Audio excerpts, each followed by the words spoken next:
back at it here again, Saturday morning, going down to the field. There's John, the tractor. We had a little predicament last night. Our combine in the dark, and there's a little washout going to the field, and it's hard to see at night when you're combining. So we didn't notice how deep it was, and we drove off into it, and now we got a combine stuck, so we're heading down to go pull that thing out.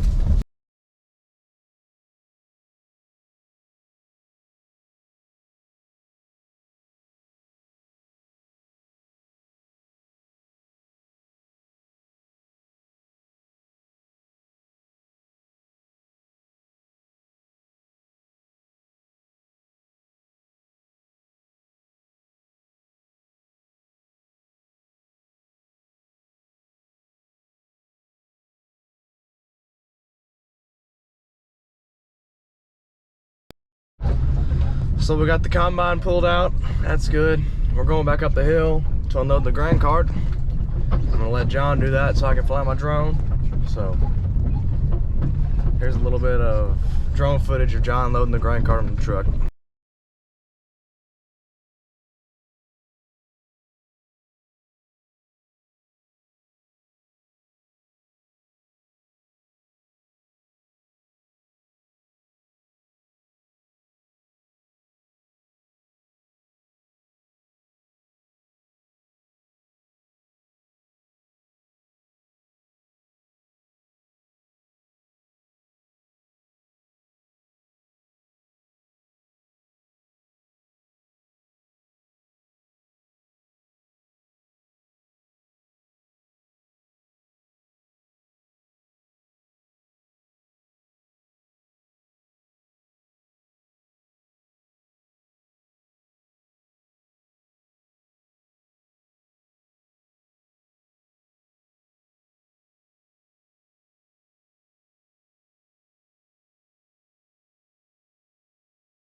So we got this farm here. It's really good land. It's almost all creek bottom. Dad's combining it. This is a 10-acre field, I believe, and then there's a couple fields on top of the hill. We're down in the little creek bottom here. There's a couple fields on the top that are like 12 acres and 6 acres, and there's 15-acre, I believe, and then we have big field, 2 big fields, and then another little field. So we got a farm that's about, I don't know how many acres, and it's all split up into different fields. So it's not the most efficient farm, but it's not bad. I mean, any place where you can go and just combine for a while instead of having to take your header off and so on and so forth, that's good. But got the combine pulled out, cutting again, getting it done. Back to picking now. We're in a field of Decab, my favorite corn brand. Dad likes Pioneer. Actually, I think he likes them all the same, but my favorite's definitely Decab. It always looks ugly all season round. It always turns out making something that we never would have guessed it would have made, because you look at it and it's like, oh, that's going to make 60 bushels an acre, and you get out and it makes 3 times we thought it'd make. So never ceases to amaze me. Love me some Decab. I don't know if you can see him. He's just now crossing that creek on his way back.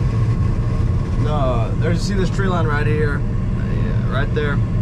It's surrounding a creek, so he has to drive through a creek to come back to the bottom, which is why we call it a bottom. It's in the creek bottom, but that's not the big creek. That's a small creek that leads to the big creek. The big creek's right here, and it gets out every now and again, and it causes that washout when we got our combine stuck in. So we can't fix that because we can't just keep the creek from running. So there's no fixing that washout we have that we got the combine stuck in.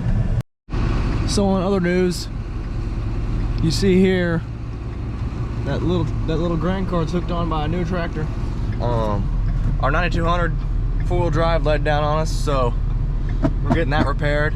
And you can look in the rearview mirror. We got the big grain cart on the A310. Most of the time the big grain cart does go on the A310, but we switched that because of the mud we had during wheat harvest, which then started the tradition of running 2 grain carts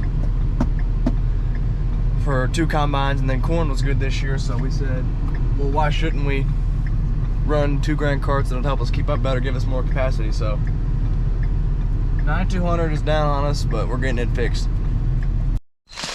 Okay, so after another long day of, point you this way so you can see some headlights. That's it. That's all there is, and a flashlight too. Say hi, Emily. Hi. That's very antisocial of you. But we are walking back in to the pickup. We cut about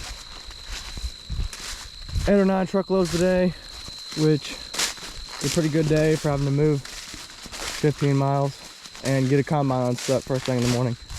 So that's gonna be it for this video. Thanks for watching.